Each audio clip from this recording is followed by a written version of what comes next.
Hello, welcome to Matt Loves Eurovision. It's my reaction to the voting changes for Eurovision 2023. Please do click on the subscribe button, ring on that notification bell, and as always, like, share and comment below. So somewhat to my surprise, on a sort of a dark, cold November day, we suddenly got quite a, well, not just quite a big, but a major announcement suddenly just emerged from Eurovision with news of really very significant changes to the voting system. Some of the biggest changes we've had in probably, well, certainly to the semi-finals in well over a decade. Just to quickly summarise, if you haven't been watching, or if you're watching this video, you probably already know about it, but there are kind of two main changes that are happening for voting in 2023. And the really the big one, is the change to the way the semi-finals are being voted. Previously, both semi-finals and grand final are a mixture of half jury, half televote or half public vote. That is now changing for 2023 for the semi-finals. Obviously, there are fewer semi-finalists next year than there were this year. But that is now moving. The semi-finals are now moving to a purely televote, purely public vote, not any juries involved in that. The other change, which is quite interesting, but not perhaps less of an impact, is that we will be getting a rest of the world vote. I think at least in the grand final, which will be incorporated with all the other countries, but it'll be allowing people who watch the show around the world to register and be able to vote online. I think they'll be putting in various things to stop any kind of fraud happening, I imagine. But so that's one interesting, but we'll come on to that in a moment. But the first one is around the semi-final change. And I think when I first saw that news, I must admit, like probably a lot of other people, I went, because I'll be perfectly honest, I don't remember the time and I think I made a video about this, about what I think the importance of juries, and I still think juries are important. However, I can see why I can now understand why they're going with this. So I think it's largely born out of some of the issues that have been happening around this sort of collusion around voting patterns around juries. Obviously, there was this big hoo-ha in 2022 around, I think it was 6 countries who seemed to be colluding in their voting patterns for each other to try and make sure that they obviously all voted for it or didn't vote for certain countries, and to help them get through, and work for some of them but not for others. But anyway, this is all that big hoo-ha, as you might recall, and obviously they got replaced, their juries got replaced in the grand final quite dramatically, as you might recall.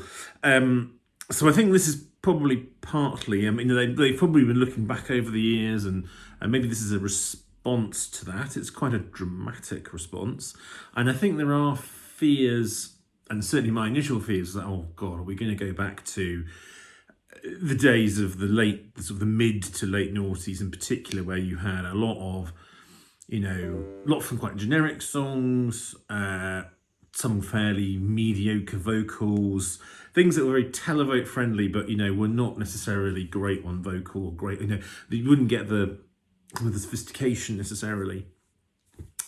However, I think on reflection and watching and looking at various tweets and stuff about it, I think I feel probably slightly unfounded, that because they're going to have to still face juries in the grand final. So you can be, for example, if something really trashy got through, it would still have to face juries in the grand final. So, and then a lot of people have gone on and done a look at what difference would it have made over the past 10, 12 years or so, or since the juries were brought back in 2009. What difference would it have made? And it is, I've got a list up here if you're wondering, I'm looking off to camera. It is quite a bit of a change. There are, I think, let's see, there's quite a number of songs that, there's about 2 or 3 songs every year that would have qualified if it had been pure televoting. And conversely, there are songs that would not have qualified if it had been just televoting.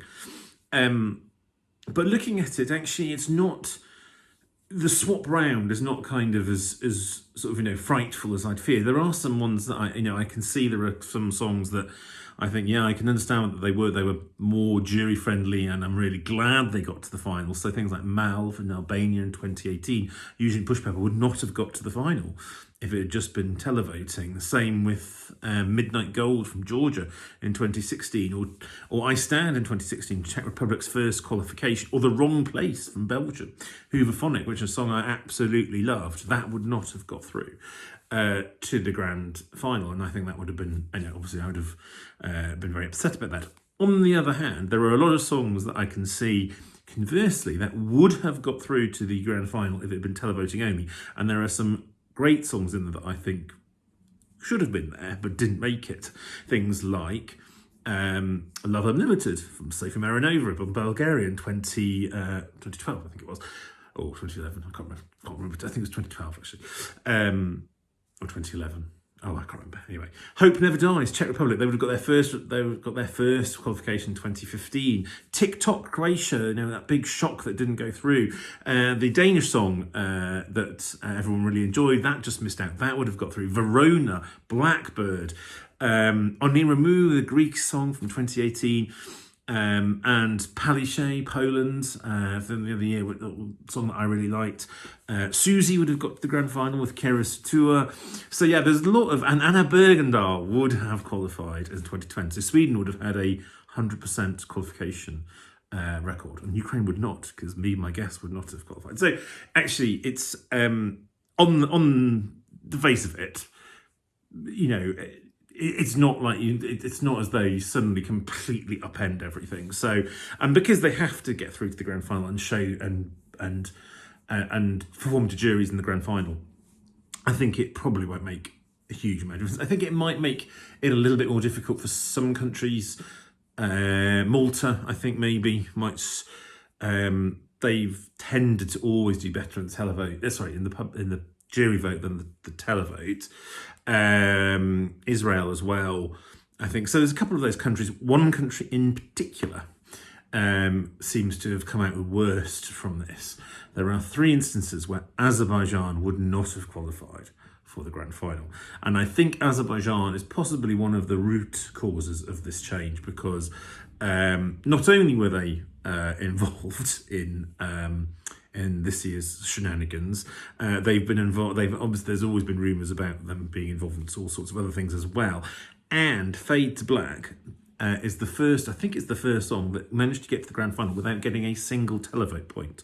It only got through purely on jury as well. So yes, interesting that it will hit Azerbaijan the most potentially.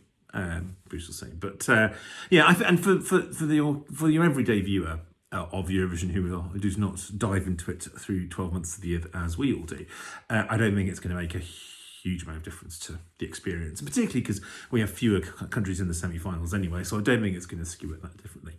The other thing I'd want to say is around the rest of the world vote, which I think is a really sweet idea. I think it's not going to completely massively change I think the results, or unlikely to.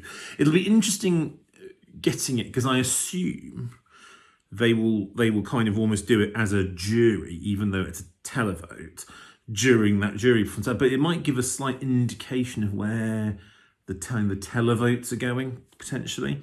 But I think it's a really good idea to drawing in those countries that do watch in decent numbers but can't actually don't participate. Sort of US might be US and Canada being 2 very obvious examples, but it also gives the chance for those countries that are, sadly, largely because of participation fees and just they're under sort of stricter means, they can still get involved. Their fans can still be involved. So countries like sort of North Macedonia, for example, will still be able to vote this year if they register and what have you. And then hopefully we'll have them back very soon. So hopefully it's a way of encouraging those countries back that have had to sit it out this time. Also, as someone pointed out on Twitter, there is a hole, an ongoing hole in that Russia and Belarus are certainly not going to be coming back to the contest any time in the future,